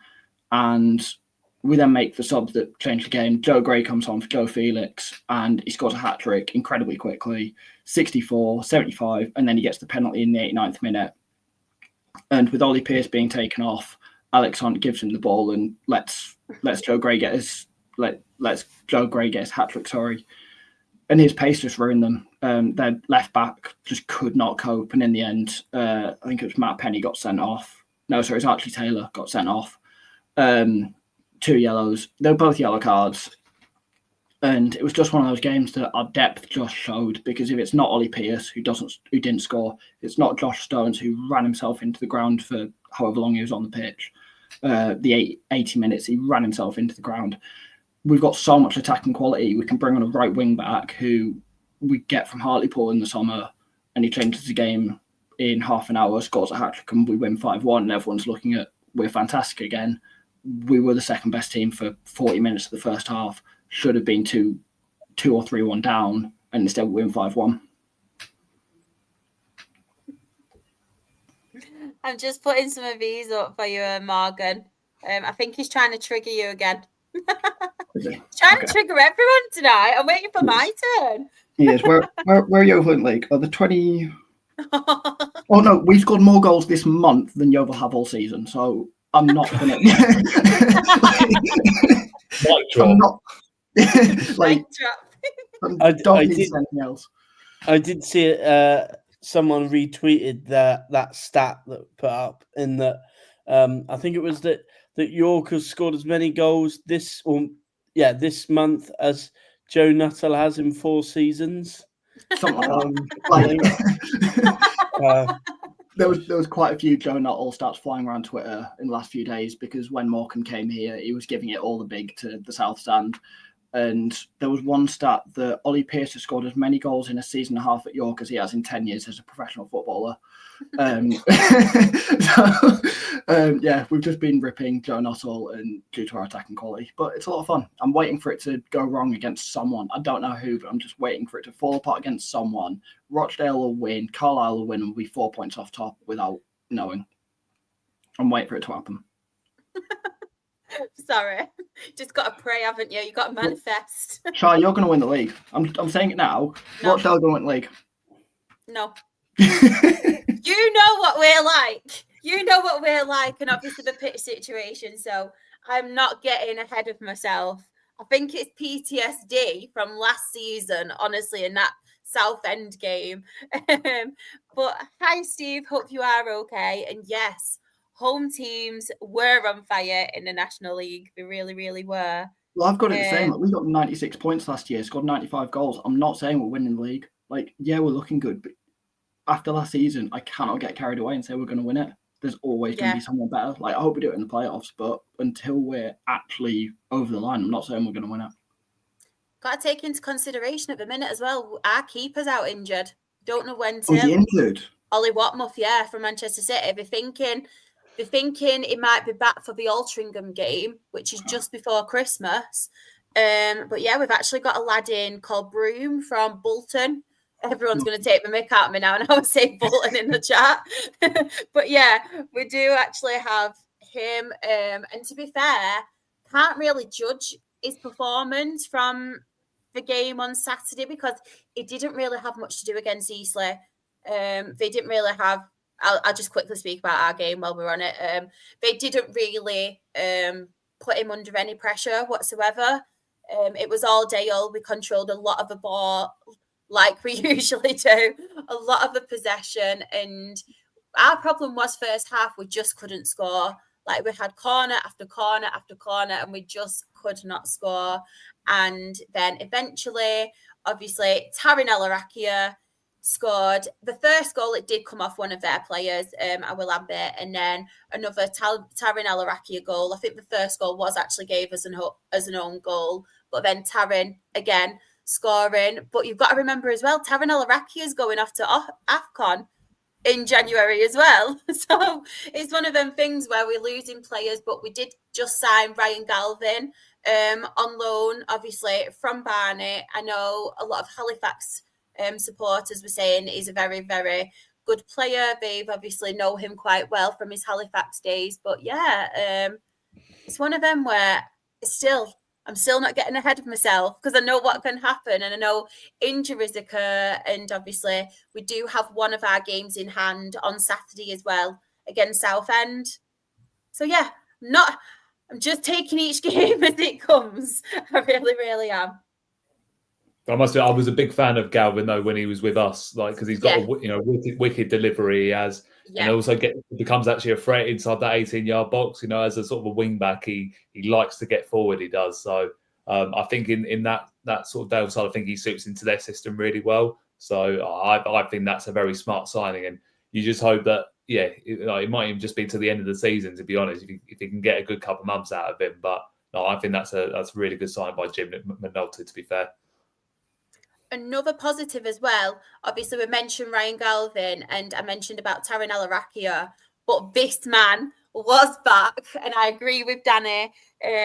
We weren't really sure whether we'd see him again in a Rochdale shirt because the injury looked a lot worse than it initially was. And don't get me wrong, it was still a bad injury, but we didn't expect him to be back so soon. But Joe Pritchard, and what a game he had as well. Like, he is a very, very solid player. I know a lot of people saw, especially in the playoffs towards last season, what he did for Oldham. But yeah, very, very solid player. And I'm so glad to see him back as well, because he was one of the reasons we were it just drives it forward. Pritch is very, very solid, but it just drives it forward, and his experience. And I don't know what it is about him, but he played a different role as well. Like him and Taryn together, and yeah, it was so good to have him back. It really, really was. And another game. I know Manny Desirue scored a penalty at Tamworth, but another game where Manny D didn't actually score. What's going on? We need goals. We need goals, Manny D. What is going on? But yeah, that is enough, obviously, about Rochdale. Oh, 1 minute. It's Manny D, but where is your pitch? To be fair, we've had a few games on now. We have had a few games on. We are proud of that. But yeah, there is going to be some stuff happening with the pitch. But as I did mention, we do play Southend on Saturday. Southend were winning 1-0. I actually thought, I didn't really know what I wanted to happen with this game, Morgan. I don't know if you were the same. I thought, would a draw be easier? Because obviously Southend, even though they haven't performed as well as we all thought they did, they still have been winning games. Would we want it to be a draw? Then obviously they're not gaining much on us. Forest Green aren't really gaining much on us. But then when Southend did take the lead, I thought it might not be too bad, if Southend end up winning. And obviously Slavis Spazov got their goal. But 2 quick goals from obviously Robbie Savage's men, Harry Whitwell and Kyle McAllister for Forest Green. Was you fuming like I was when he ended up getting the win yet again, Morgan? I honestly didn't pay attention. I'm just focusing on this. We're not top. Like I'm not paying much attention. If we're not winning, if we're winning, that's all we can do. There's no point fighting about other teams. It's going to come to it. If we're top, then I start worrying about other teams because we can be caught. But until we're top, then there's nothing we can do. We just have to keep putting pressure on you and Carlisle because you're both ahead of us. That's all we can do. Turn up, hope we win. All right, we do good. Other teams win. Fine, move on. It's pretty simple as a mindset, but until we're top and we have teams chasing us. Such a manager's response, that. I know. I'm panicked.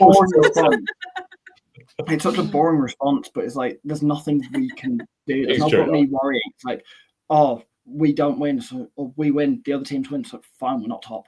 We've got 26 games left to play, or whatever it is. There's no point worrying. But also, you just said Manny D didn't score. So Ollie Pearce didn't score this weekend. Regan Linney didn't score. Manny D didn't score. Matt Rush didn't score. They're the top 4 scorers in the National League, and they didn't score this weekend. Were they all on the piss or something? Were they at the FCAs as well? I didn't see them there. lads on tour. Christmas holiday a bit early. Just on Forest Green, obviously, though, we've not really spoke about them as much recently. I know, obviously, when we were talking about them at the beginning of the season, and they are still only 1 point behind, but just on Forest Green, what are we making of them at the minute? This is open to anyone. Yeah, I mean, they're a decent side, aren't they? I think Robbie Savage likes to keep telling us they are. Yeah, he does. A lot. In fairness, the results are backing it up. Fair play. Obviously, Southend are a decent side, coming from behind to win that one. Obviously, another passionate display on the touchline for Savage. I think in many ways, the Forest Green as a team, they almost represent him. And I always think, just in general, football teams reflect their manager. And if you've got a manager that's passionate, and fights right to the end and, really passionate and vocal, then you get that character with the team. And that's another game that they've come from behind to win. They're doing quite nicely. I think people had raised eyebrows when they obviously sacked Steve Cottrell and went for Robbie Savage, but it's paying off dividends. They're playing well. Yeah. Anybody else got any thoughts on Forest Green? Again, I think they're probably one of the sides that's obviously in the top 4, top 5 that probably gone under the radar actually a little bit now, because I think everyone's got their eyes on the Carlisles and obviously York obviously making their way right back up the table. So it's taken, I guess, for me, in my opinion, probably a little bit of pressure off Robbie Savage because, again, they are obviously expected to be in the title race, but again, they've got sides in there that are just scoring goals for fun. And as Morgan was just saying about York, they can only keep winning. It's the same thing with Forest Green because look, again, goal difference wise, they're quite behind on York, but they are still cutting up those points. And to come back from behind against the Southend side again, you'd always be expecting to be under and around there. And particularly as well as sides, obviously, that would have had heartbreak last season in the playoffs, so they would have been thinking, let's try and get one over them. So they would have been in that mind for a few of their players that were involved in that last year. But I think they'll be really pleased with that again. But so it's still a long way to go. I mean, I'm just looking at that top four, it's absolutely brilliant. So we were talking about the National League South title race last year, and that is the National League going to be that this year? Because it's just incredible. Like, I think there's only 2 points between first and was that fifth. That's amazing. And obviously, I know Rochdale's still got a couple of games now that could well change very quickly. But what a advert for English football, let alone non-league football. So I hope that continues, and I hope that top 5 can all stay in amongst it because that'd be brilliant. Just look at that gap between 5th and 6th. That's incredible. I know. Just really go on. I was going to say, I think Forest Green, it's either genius or it's really short-sighted. But if PR was a football club, like everything they do is to get them talking about anything that's not the football. The fact that they post their match stats of like final third entries on Twitter, their kit, Robbie Savage's kind of post-match antics, Dale Vince as a man, like everything he's done to get this small town in Nailsworth or the small club in Nailsworth to where they are. Robbie Savage talking about them on 606. It seems like everything they do is a massive PR thing to get everyone talking about that club. No one talks about them on the pitch, and they're a point off top. It's either genius to take all the pressure off them so no one's talking about the football, because everyone's talking about Rochdale, Carlisle and York. Are York going to keep scoring? Carlisle have got Linney and Con Clark. Rochdale, can they keep this amazing defence up? Bournemouth, they've just been promoted. No one's talking about Forest Green on the pitch. They're talking about everything else. This might be the most genius PR plan I've ever seen to get all the pressure taken off them. If it works, I'll tip my cap to him because this might be genius. I'm so sorry. I'm just laughing at the chat. They're all bickering amongst each other. Just glad I'm not involved. One question I did want to ask you all, though. There has been, obviously, Morecambe did lose 1-0 to obviously Braintree. There's been a lot of Morecambe fans now having their say again on the manager, on the new ownership. We have been told as well, I know Jen has mentioned it time and time again, Ash was like, give me till October, and then it was like, give me 4 months now. What are we all making about this? Do you think he should have the time, or do you think it's time for them to move on? Because I know it is mixed at the moment with Morecambe. I've seen a lot of people on social media saying, he needs to go. What are we doing? We need to get an experienced manager in. But then at the same time, although we're seeing obviously they are still losing Morecambe, we are seeing some kind of positives. Obviously, it was only 1-0 against Braintree. We've seen obviously their defence in recent games. They have been leaking goals. They have been scoring goals. I know they did manage a win, didn't they? Was it midweek against? Who was it against? Was it Brackley? Brackley? Yeah, Brackley on the 18th. We obviously got that win, but what are we making about Morecambe at the minute and the manager? Should we give him time, or do you think it's time to change? What do we all think? Yeah, I mean, and obviously I can't really speak too much because obviously I don't see Morecambe every week. Yeah. And the only thing I see from them is the highlights and what the manager says, but there's just no substance to it. It's just the same thing every week. Every week. Oh well, we'd have won that game if we'd have scored. Yeah, every team would have won if they'd have scored. Exactly. It's like it's true, isn't it? Yeah. Yeah, it's obviously coming out with the first couple of weeks saying, give us a month and we're going to be, the best team in the country. They're not even the best team in the bottom 4. So yeah, it's not great, is it? But I think they've kind of made a bed for themselves, really, because they made that bold appointment to go with him. Obviously, I think Derek Adams was, still well liked there. So in many ways, he was already on a hiding to nothing, coming in after a manager that was really popular. But I've just not seen anything to suggest that they're going to get themselves out of it. The only thing you could sort of put your hat on was in the first couple of weeks of the season, they were playing some really nice stuff, really looking like a good attacking team, scoring quite a few goals. But even that's dried up the last couple of weeks. So, yeah, it's not great. They knew it was going to be a tough season, but I've not seen anything yet to suggest that he's the right manager for Morecambe. I know full well that if Derek Adams was in this situation, they wouldn't be where they are right now, personally. I think if he was still here, that's what I've always said since the start of the season. And it's a hard one because, obviously everyone talks about obviously how young Ash is and he hasn't got, the experience of being, in this sort of league and amongst obviously a senior team.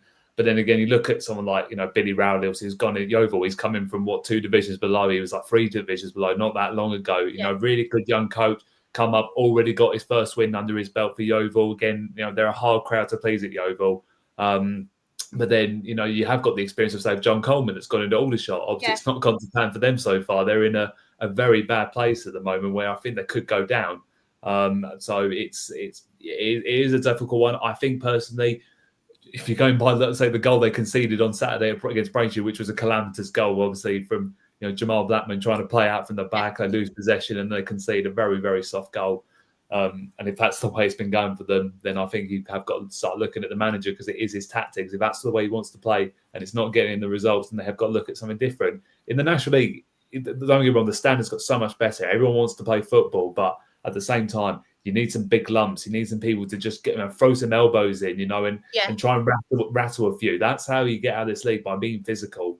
In any any league in below League Two, that will always be the case. And I just feel like they're lacking a little bit of that at the moment. And obviously Jen can tell us better than anyone, but I think they are in a bad place. But if they get a win, they win the next 2 games, and all of a sudden they're out of that bottom 4. So it does change very quickly. But I think 21 games in, 17 points, and conceding a lot of goals, it's not looking good. But that's the thing. I feel like the owners are still going to back him as far as I'm concerned.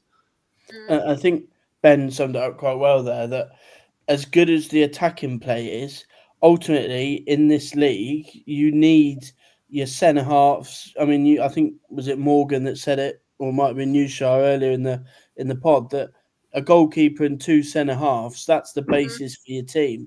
You look at, for example, York are brilliant going forward, but they've probably got the 2 best centre halves, or 2 of the top centre halves in the league in Howe and Fagan Walcott.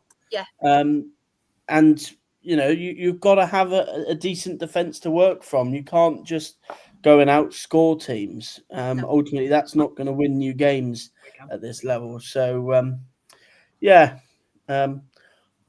obviously, coming up to halfway, I think there'll be, the annoying thing for perhaps Morecambe fans is the fact that they are so close to actually getting themselves out of trouble.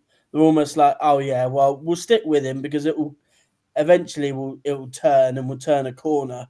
And you almost think, well, do you have to pull the trigger early? Because yes, they're only 3 points off it at the moment, but is that false hope? Yeah.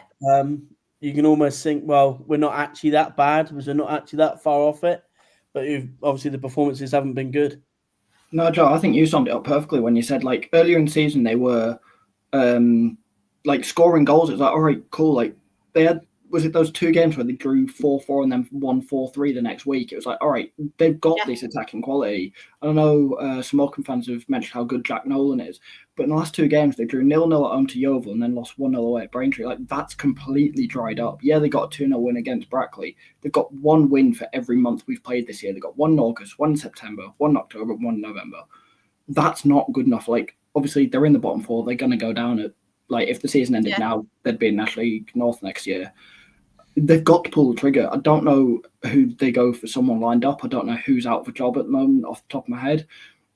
but there needs to be more of a plan than just we'll give it to Ash and it'll work. Like, this isn't working. To go from, all right, they're scoring goals.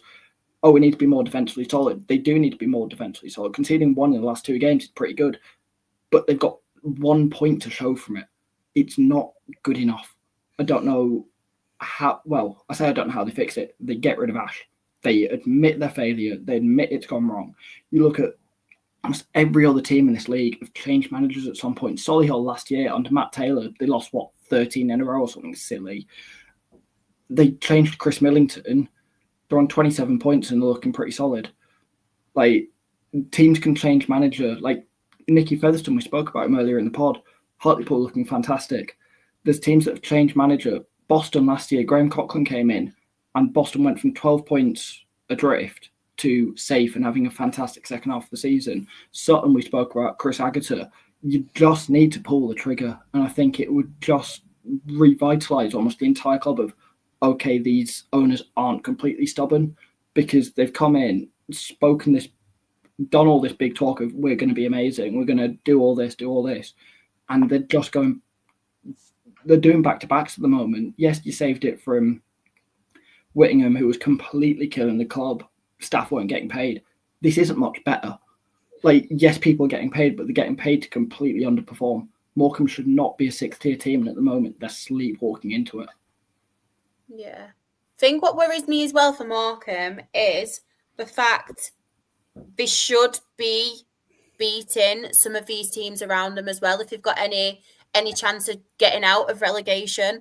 Like you said, obviously they've played Yeovil recently. They've obviously played, they beat Brackley, to be fair to them, but even Braintree are there near the relegation and not even getting results against the teams around them.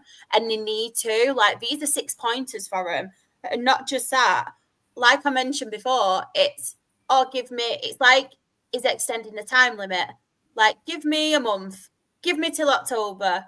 Or 4 months now. And it's like, what's it going to be? The more and more he says it. And like I said, it does come across and you watch it and the style of football that you kind of are seeing, and it has kind of tried to embody on the players. It is like quite attractive football.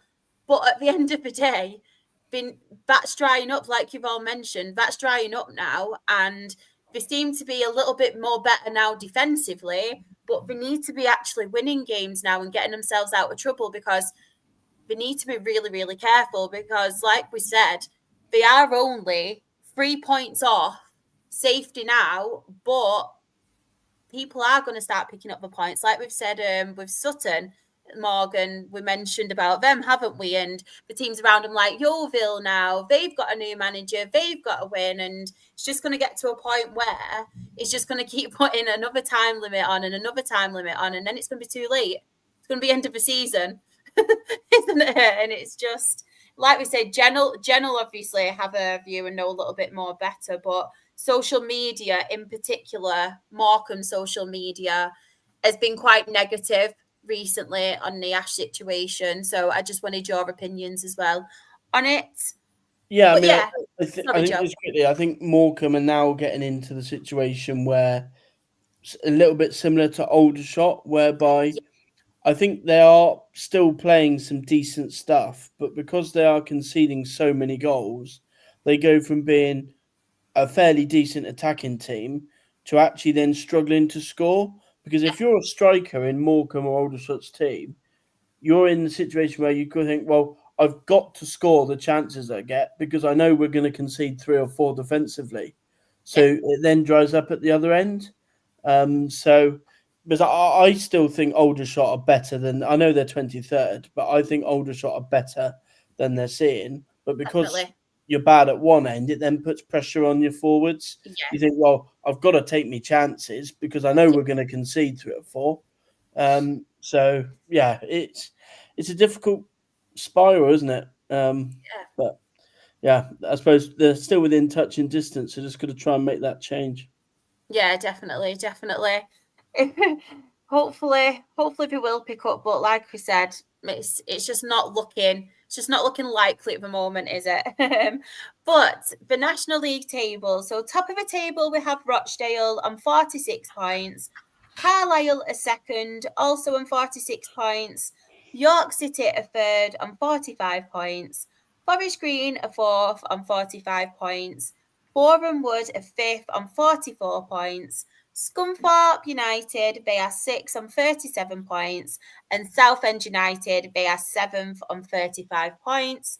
And in the relegation zone, I'm sorry, Luke, if you are still here, but Gateshead are 21st on 19 points.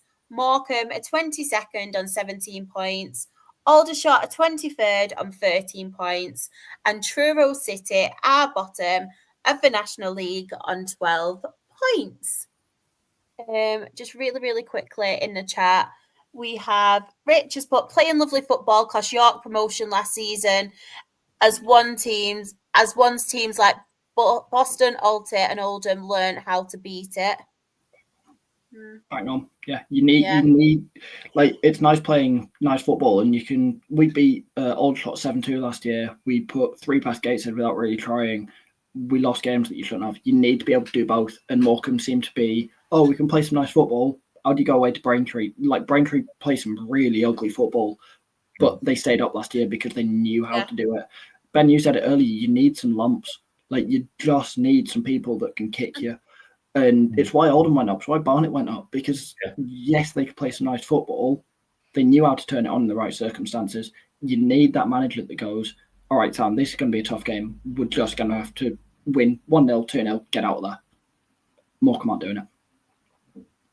Yeah, I agree. But that is the end of the show. And of course, as always, it is in collaboration with NL Fulltime. So, Joe, tell us where everybody can find you on the socials, the podcast, and obviously your amazing work too. And thank you for coming on. Yeah, no worries. NL Fulltime. Our pod went up today. We spoke to, or certainly I spoke to, Billy Rowley yesterday after the Oval game, and then my own work, Off the Line blog on Twitter. January window coming up, so I haven't been very active on my blog this year, but lots of pieces coming up. So that's where you can find me. Go check it out, everyone. Ben, thank you so much for coming on today. Where can everybody find you on the socials? Short and sweet. Ben Stones FC1 on Twitter. Not really much more to add than that. Morgan, thank you so much for coming on as well. Where can everybody find you? And obviously your work as well, because I know you do a lot of writing, don't you? Yeah, try to. Everyone can find me on Twitter at _Morgan_Bruce. When York play, obviously we're not playing this week because Sutton are in the FA Cup, but I do weekly previews for York games in York Press, and I've been trying to do an essay-style piece every week. There was one on Josh Barrett that went up before the Aldershot game. There's one on Brackley's defence before we played them, and there's a Josh Stones piece that's pinned to my Twitter that I was very, very proud of, and I'd love it if people go read it. Love that. Some great work you do. And you're welcome. If anybody does want to follow me, I am SharXRAFC. That is on Twitter, TikTok, Instagram, and of course, the main one. So we are the Absolute Football Podcast. On Twitter, we are Absolute Ball Pod. YouTube and Twitch, Absolute Football Podcast. TikTok, we are Absolute Football Pod. Instagram, Absolute Football Podcast _ Blue Skies, Absolute Football, and on Facebook, we are the Absolute Football Podcast. We have 4 live shows a week, all at 8:30. So on a Monday, as you all know, we are absolutely non-league in collaboration with NL Fulltime, and we cover all 3 things non-league from National League North, National League South. On a Tuesday, it is usually Sam and the Premier League team. I do apologise. You have got me 3 times this week. So I will be hosting all things Premier League tomorrow. So it's myself, Ant, and Grimmy talking all the weekend's action. And Mason Mount scored. It was as if it was timed perfectly. Mason Mount scored for Manchester United, and I'm hosting a Premier League show tomorrow. So it will be an hour special on Mason Mount. I'm only joking, everyone. But yeah, come and join us talking all things Premier League football. You do have a break from me on Wednesday, though. It is all things women's football with Freya and the rest of Team Chaos, where they cover WSL and WSL2. And then I am back on Thursday, all things lower league football. So EFL Championship, League One and League Two. We will be covering the weekend's action from that. And obviously talking about the sad news that has come from Sheffield Wednesday again. They've got another points deduction, so not good for them. We will talk about that on Thursday's show. But yeah, you can become a YouTube member as well. You get special perks like emojis, and of course, the All About episodes. I know Ben has done one. I think Freya's done one. Ant has done one as well. And yeah, there's going to be lots more to come. And obviously, on our channel, you can catch up. We would appreciate it as well if you could if you haven't subscribed already. I know some people watch this through Twitter. It would mean a lot to us if you subscribe to our YouTube channel. You can click the bell button as well, which gives you all notifications when we go live and when obviously we do upload new content. You can check out interviews on our YouTube channel, club episodes, and of course it has come to an end at the moment, but the first season of our Women in Football series, which is in collaboration with the amazing campaign that is Her Game Too. But yes, thank you so much to everybody that has tuned in tonight. We really, really, really appreciate it. Hope you all have a lovely week, and ta-ta for now.